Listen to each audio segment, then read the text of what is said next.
Okay, let me get one thing straight.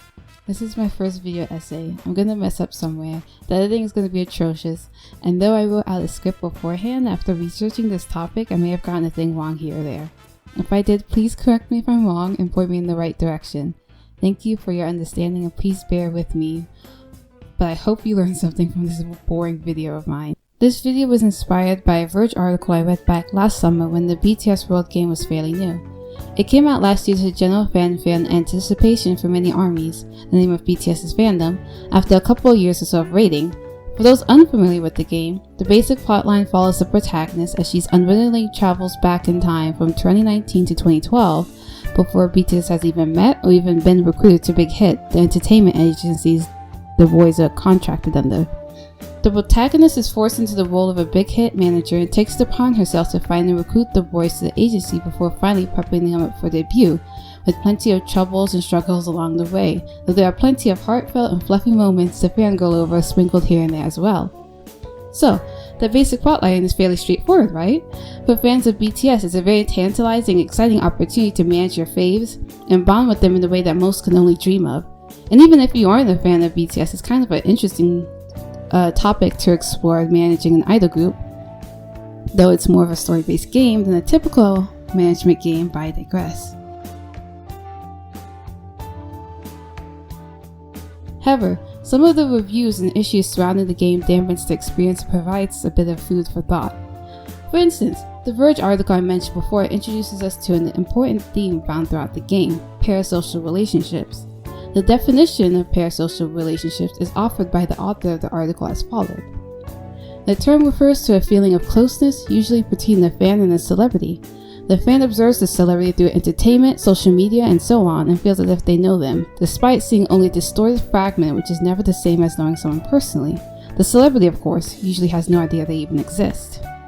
Particularly, BTS seems to have mastered the art of creating and cultivating their parasocial relationships with their fans by passionately and regularly interacting with them through social media such as Twitter, their blog, YouTube, and especially through VLive, an app controlled by Naver that allows K-pop idols to broadcast live, allowing them to interact with fans who delightfully chat away with each other or leave their idols' questions or comments in the chat box.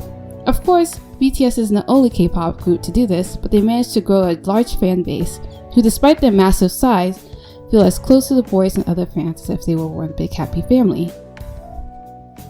So, that sounds all well and good, right? I'm just sitting here nervously chatting away about to tell you how great and flawless the BTS World game is, right? Of course not.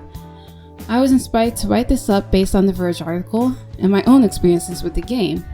The problem that the Verge article author brings up is based on the parasocial relationship between ARMY, BTS's fan base, and BTS themselves. The BTS World game allows this parasocial relationship to reach levels that seem to blur the lines of the kind of relationship expected between the idol and his or her fans. You play as their manager, and you expect to act like it until you find yourself affectionately ruffling the hair of Jungkook or being playfully teased by Yoongi about some private pictures of yours on a flash drive you forgot back at the office. A flash drive that he refuses to get back for some reason.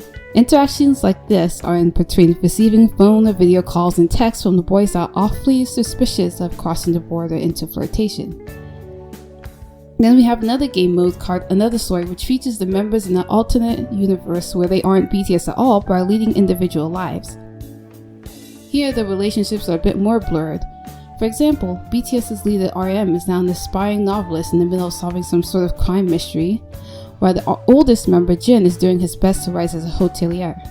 It is this game mode, where the boys are just normal Joes like you and I, that seem to create the most problems with not just the author, but a few reviewers of the game in the App Store. The protagonist is essentially stalking the members and acting pushy and intimate in order to get closer to the members.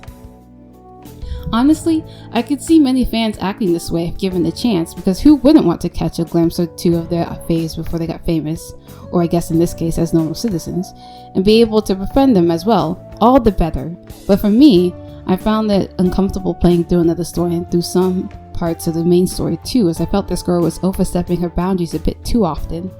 While I do like the members, I wouldn't go out of my way to stalk them or forcibly insert myself into their lives, but that's just me. Yet, I feel as if many do not see the problems this game has because they love the company and the members behind the game, which I can understand. I couldn't help but be curious over how the members were in another story though. The first one I picked was Jungkook's, as I had heard the most complaints for that one, as I had seen many reviewers object to the stalking of a minor. The year is still 2012 in another story, making Jungkook only like 14 or 15 at the time. We can assume the manager, aka the protagonist, is older than that, although the game does not even bother to properly explain how another story works, so if it makes you feel better, perhaps you could believe the quote-unquote manager in this version of the game is close to the age of the member whose story you're playing? I don't know, whatever floats your boat, I guess. Anyways, in Jungkook's another story, it starts out with the girl arriving at his high school in Busan, his hometown, and spying on him as he dispassionately goes from club to club in order to find one that fits his overly qualified skills. He isn't nicknamed the Golden Machine for no reason, but the game pushes the agenda that he's perfect at seemingly everything. One thing he appears to have a moral interest in is Taekwondo of all things. Well, as you guessed it, the girl you're playing does her best to step in and help him, but in the middle of stalking him to a Taekwondo competition, she winds up being ganged up on some guys who are then fought off in K-drama style by Jungkook. I was really cringing by this point, but then the girl insists and pressures Jungkook to accept her offer to treat him to dinner, only for that to be interrupted, which leads her to again pressure him into taking her out.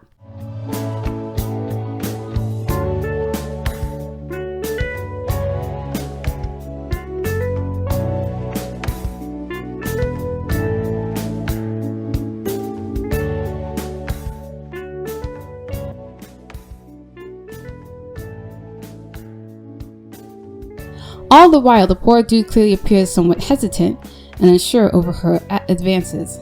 Personally, I just didn't feel right about it all, and noticed how pushy she was in making this 14-15-year-old boy go out with her. It's all the more weirder when she's technically his manager in the main story, which we can then assume she must be an adult, at least perhaps in her 20s if we're generous. Yet I feel that this was her character in pretty much every other member's another story. She pretty much inserted herself into their lives, and while it can be seen as sweet, considering she is trying to help some of the members pursue passions that they're unconfident about, like Yoongi with his social anxiety playing the piano for the people, or J-Hope with his veterinary training, it still comes across as a touch off with some of her antics such as stalking, pressuring, lying, etc., all in order to get closer to her chosen member. The only another story I've liked consistently is Taeyang's, as that one in my opinion holds the least cringe, and honestly would be great if it wasn't for the girl's presence. Actually, the another story section would be even better if it would have followed the members in the third person, or we could play as them. But that's just my opinion. Granted, so far what I've covered isn't all the problems held within this game, as I've looked into reviews from armies themselves on the Apple App Store and found a few reviews that some of the problem fans had with this game. This included the personalities of the members not matching up to the perceived personalities fans have of them, only having she as a gender pronoun which alienates their male fan base. It feels as if it's aimed more to a younger fan base, approximately 10 to 14 age range, when BTS have a lot of their fans in their 30s, 40s, and even 50s, probably 60 and above too, let's be real, than you'd think. Having set responses that sound cringy or flirtatious, triggering issues and exploitation of the members' struggles. Example, a major one was Jimin not eating properly and working himself hard to just get some abs to make their debut even more of a success apparently. At the time, Jimin actually did struggle with his diet and was embarrassed about lifting his shirt and showing his bare abs and tummy, but you know, all for the fans, am I right? The app constantly asks you to download data almost every time you open it, which may have been resolved by now. And when I look back at the App Store reviews recently, there's actually now a lot of new complaints that focus on how it crashes a lot these days. Another problem was the clear gacha system in the game from money-hungry Netmarble, who are the developers of the game, and Big Hit. Another one was the fact that the game is rated ages 4 and up, despite carrying mature and triggering themes. And lastly, it's boring. Still, it is up to you to take what you will of the game. Personally, I do believe the parasocial relationships cultivated through this game can affect how one sees BTS, but I do think it's down to the individual to do what they make of it. The game currently has over 130,000 ratings, with the average star rating coming out to be an exceptional 4.9, meaning that despite the problems and issues mentioned above, the majority of BTS fan base that plays the game and bothers to leave a rating review either don't care or don't think it's a big deal. For instance, I saw some fans brush off the apparent flirtatious interactions as just being friendly or a misinterpretation. One older fan claims that it's the choices you pick that could influence you getting flirtatious or creepy answers from the members. This same fan also says that the members would never consent to the things shown and portrayed in the game if they disagreed or didn't like it. Well, as a rebuttal to that, if the K-pop was a fair industry that treated artists as actual human beings instead of slaves and products of the system, yeah, the fan would probably be right. Yet, it's very known that contracts in the K-pop industry usually are pretty unfair and restrictive, and BTS with Big Hit is no different, despite what the boys in the company may tell you. I would not be surprised if Big Hit has like a rule in the contract that at the very least stating that the boys couldn't openly complain about the game, or a rule that said they must go along with any and all activities Big Hit requests of them.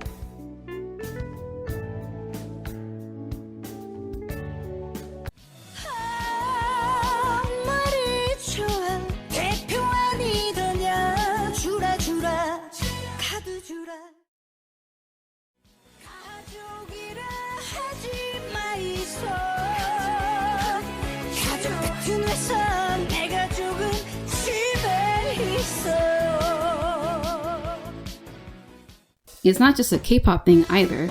Many industries have what is called a non-disparagement clause, which can be defined as a non-disparagement clause simply states that you won't say anything negative about the company or its products, services, or leaders in any form of communication. Non-disparagement clauses try to prevent employees from doing anything from telling a friend that the boss is a jerk, to posting a scathing takedown of the business as a whole on Twitter to give interviews to journalists that shine a negative light on the company.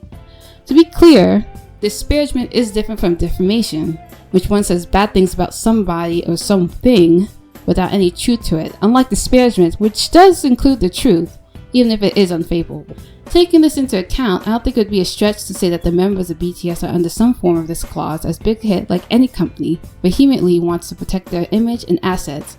If that means muzzling some of their employees, including BTS, that's what they would do to keep raking in the money. But I think a lot of fans of BTS forget that Big Hit is a company and not a friend of ARMY's, nor surprisingly does the company feel obligated to work in the best interests of fans, or even BTS themselves. 많이 배우고 성장을 해왔거든요. 제 자신 스스로가.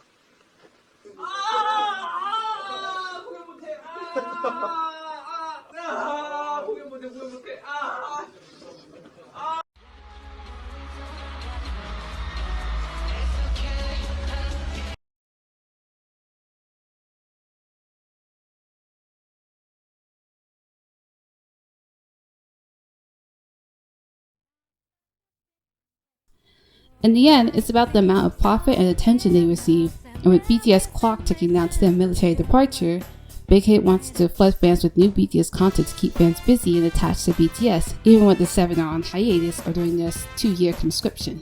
As for the members having a voice in what content goes in the game, we have to ask how much influence does BTS really have in decision making?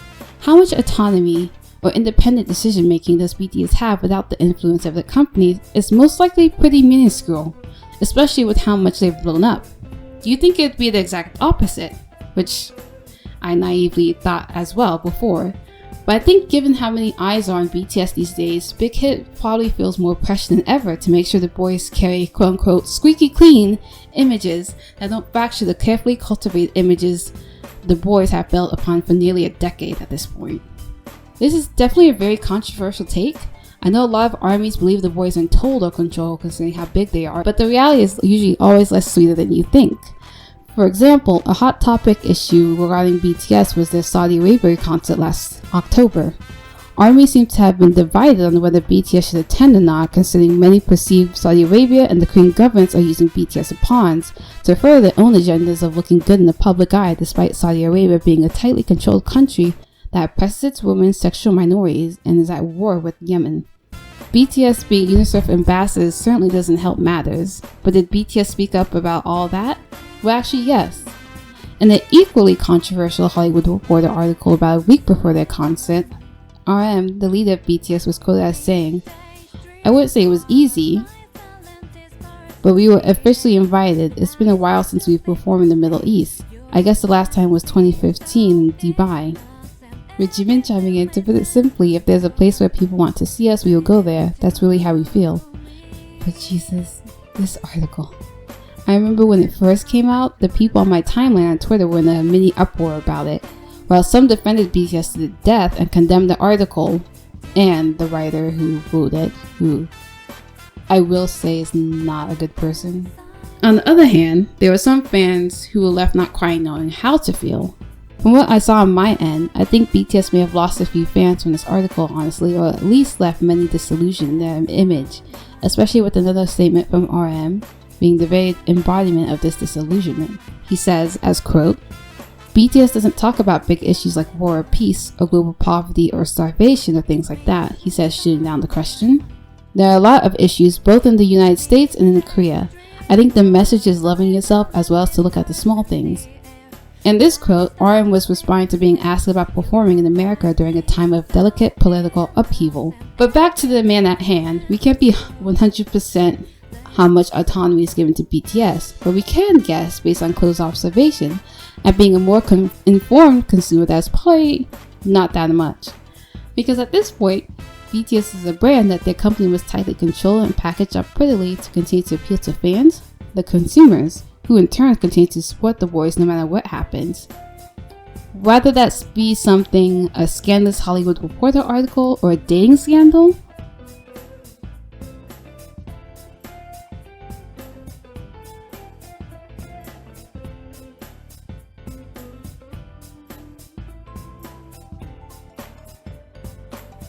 or controversial book recommendations, or perhaps a cult leader appearance on a certain song on a mixtape, Big Hit has to count on the already well-established parasocial relationships BTS has with their fans who feel really emotionally connected to the boys to a degree that's both admirable and scary.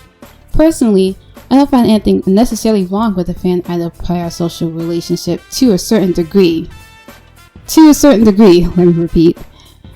It's okay to admire and be inspired by your faith into positive acts such as donating, participating in activism, such as the recent BLM movement, or maybe the situation in Yemen, and etc. on behalf of your idols or because of your idols.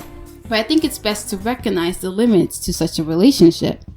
The Wattpad-influenced style fanfiction some may dream about, or even the familiar bonds fans may feel not only through the game, but in any type of BTS content that they consume, is at the end of the day here to keep you attached to the members and further the agenda of their company for better or worse. I'm sure the boys do genuinely enjoy interacting with fans, unless you're one of those sasaengs that will set their boundaries. But I think it is still wise to reality check yourself before you get too deep into your emotions for 7 guys that don't even know you exist. And even if they did, what would come of it? I've seen too many people hurt by overzealous fans of BTS who genuinely believe they're doing the right thing, but end up doing irreparable damage to innocent people's lives and health. For the very first time since debut, I am so ashamed to call myself a supporter of BTS. And I'm shaking because in all of my years, I never thought that I would have to put this light stick away, possibly forever. I am not accepting Min Yoongi's apology. I don't believe it that he didn't know. I have friends that go to Berkeley and Juilliard that make music for a living, and you can't just tell me that D2, one of his most anticipated albums, like he was sitting on that track for months, you didn't care to ask your editor or your sound mixer, like, whose voice is that on the layering, because it's definitely not mine. And the mob-like mentality of this fandom, like, you're out here with Black Lives Matter and you're user, but then you're doxing black women for not accepting this apology. The sad part, for me personally, is that while they can move on to the next target and forget, the people they hurt cannot do that so easily. But typically, as long as those 7 guys that you look up to are okay, then who cares how others feel? Ultimately, with the BTS World game, I really do think the game is just different fanfic scenarios meshed into one, especially in another story. But at the end of the day, we have to remember that it's just a game. A game that is meant to make you feel closer to your faves and really make them feel like an extended family. It could be a nice relationship, a fuzzy warm one, at that, but I just say that it pays to be a careful and critical consumer before you overlook problems and blindly consume and love any and everything just because your faves are plastered all over it. It improves yourself not just as a fan, but as a person as well.